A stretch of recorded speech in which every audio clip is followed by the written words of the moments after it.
네, 오는 11월 미국 대선을 앞두고요. 북한이 새 변수로 떠오르고 있습니다. 김정은이 도발로 바이든 대통령을 곤란하게 하고 또 트럼프 전 대통령의 복귀를 촉진할 거다. 이런 외교가의 분석이 나오고 있는데요. 최진봉 교수님 어떻게 보셨습니까? 일부에서 이런 분석이 나오고 있는데 예컨대 바이든 대통령을 곤란하게 해서 트럼프가 당선되게 할 수 있다라는 얘기라든지 아니면 그리고 나서 트럼프가 들어오게 되면 뭐 북한과의 어떤 그 관계 개선이 이루어질 가능성에 대한 기대 이런 것들 얘기하고 있는데 저는 조금 부정적으로 보는 이유가요.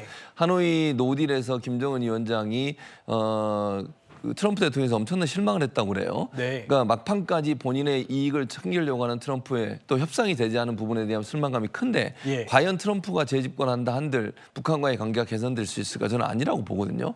그럴 가능성이 높다고 보고 트럼프 입장에서는 물론 북한을 지렛대로 이용할 가능성도 있고 본인이 국제적으로 정치적 위상을 높이기 위해서 북한 이슈를 다시 논의할 수는 있겠지만 그것이 북한에게 유리한 쪽으로 결정될 가능성은 저는 낮다고 봐요. 그럼 과연 김정은 입장에서 트럼프가 재집권하는 걸 정말 원할까 하는 부분에 좀 의문이 있어서 물론 바이든이 대통령을 하면서 있었던 관계 속에서 좋은 점은 별로 없었어요. 그러니까 북한 입장에서는 특별히 무슨 누구를 지지해서 그 사람이 당선되게 할 어떤 행동할 가능성은 낮다고 보는데 일부에서는 어쨌든 바이든을 곤란하게 만들어서 트럼프가 집권하게 만들고 트럼프와의 딜을 할 가능성이 있다고 하는 전망은 나오고 있는 상황입니다.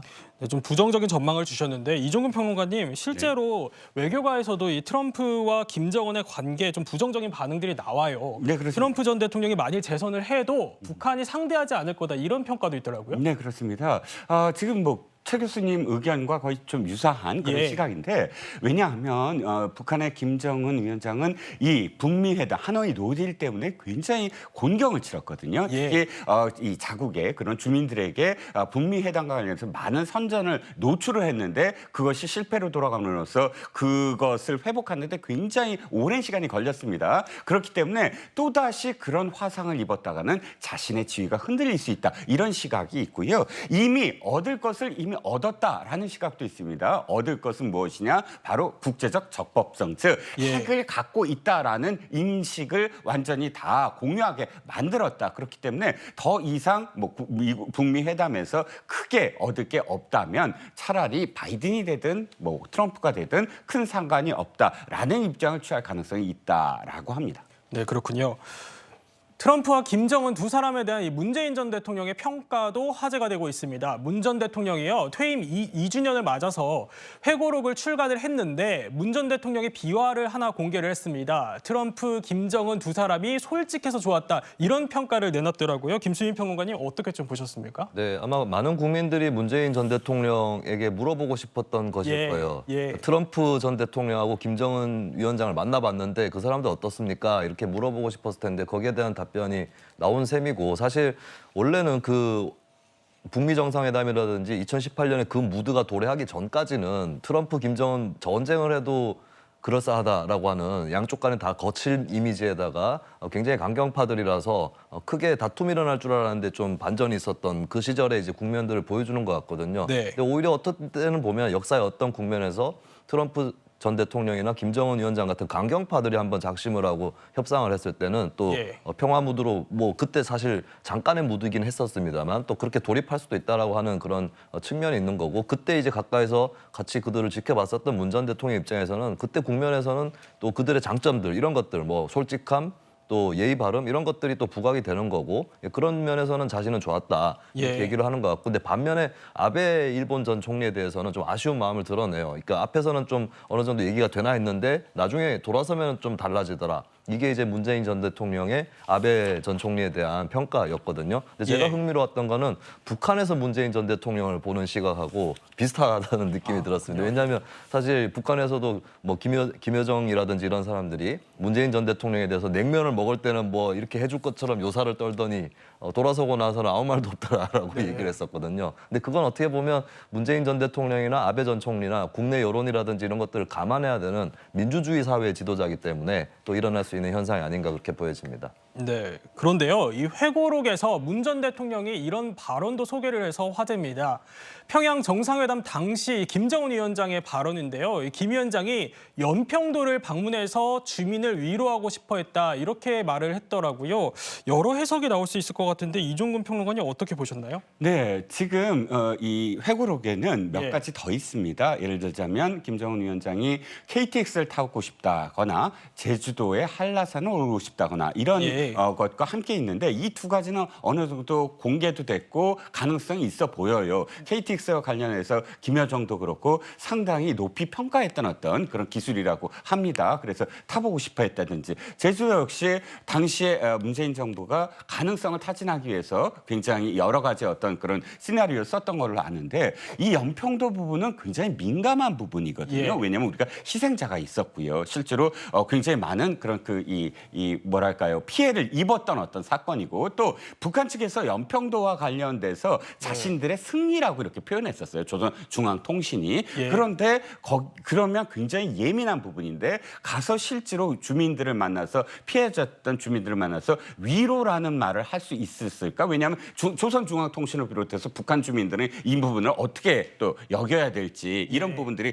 굉장히 곤란했었던 상황도 있고요. 만약 이런 이야기를 진짜로 했다면 당시에 김정은 위원장이 나는 예측 가능한 그런 지도자다라는 모습을 보이고 싶어서 어떤 립 서비스를 했을 가능성이 높고 그런데 현실 가능하지 않았다. 실현 가능성은 좀 예. 없다라는 생각입니다. 네, 알겠습니다.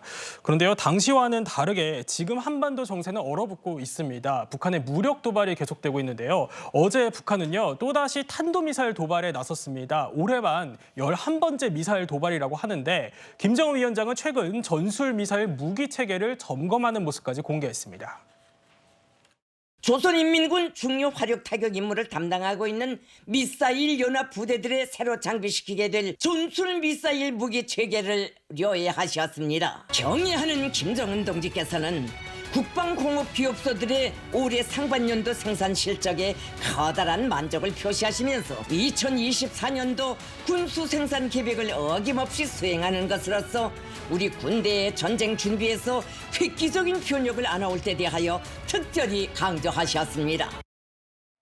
네, 최근 북한 보도를 보면요, 이 탄도미사일 시험에 있어서 북한이 상당한 기술 진전을 이뤘다, 이렇게 자평을 하는 것 같은데 김수인 평론가님, 이 기술 진전이 어떤 기술 진전이고 좀 우리 정세는 어떤 영향을 미칠까요? 네, 자치 유도 항법 체계라는 것이 이번 이제 실험에서 강조가 되고 있고 이건 뭐 쉽게 얘기하면 사거리도 늘리고 또 정확도도 높이는 이런 장치들의 이제 성능을 개선했다라고 하는 그런 대목입니다. 점점 더 이제 북한의 미사일 기술이 발달하고 있다라고 하는, 그래서 북한이 이제 어떻게 보면 뭐 한반도 평화보다는 정말 이제 남북 간의 국가 대 국가로, 그리고 국가 대 국가의 관계도 그냥 정상적인 관계라기보다는 굉장히 적대적인 그런 관계로 가져가려고 하는 이런 의지들이 계속 보이는 거고, 사실 중요한 거는 이번 미사일의 어떤 성능 이런 것들보다 더 중요한 게 이번 발사, 도발이 언제 이루어졌느냐 했을 때 중국과 러시아의 공동 성명이 있었던 시점 직후에 이루어졌거든요. 이것은 뭘 의미하느냐면 이게 이제 가장 우려스러운 건데 북중러의 결속이 강화되고 있다라고 하는 겁니다. 사실 북한을 변화시키기 위해서는 중국이라든지 이런 나라들에서 좀 압력을 가해서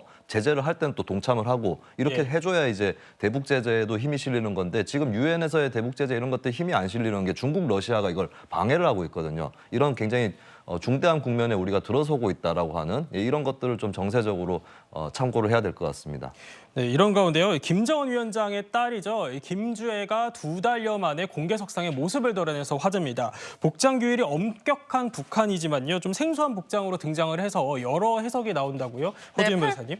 팔 부분이 비치는 블라우스를 입고 등장한 바로 저 모습인데요. 우리 눈에는 굉장히 자연스럽지만 북한 주민들 눈에는 충격적일 정도로 생소한 복장일 겁니다. 그렇군요. 저는 두 가지 효과를 노린 어떤 패션이라는 생각이 드는데요. 일단 대외적으로는 지금 김정은 위원장이 뭐 이설주 여사를 퍼스트레이디로 보여주고 우리가 정상적인 국가의 정상적인 국제사회의 일원으로서 지도층이다, 이걸 드러내고 싶어 하잖아요. 그래서 우리도 이런 거 자유롭게 입을 수 있다, 딸에게 이런 거 입힌다, 이런 걸 보여주는 효과가 있을 것이고, 동시에 북한 주민들이 봤을 때는요, 이 부분은 상당히 백두혈통이기 때문에 입을 수 있는 옷이다, 이렇게 생각할 가능성이 높습니다. 북한 주민들은 평소에 저런 옷을 입지 않고 입기도 보기도 어렵거든요.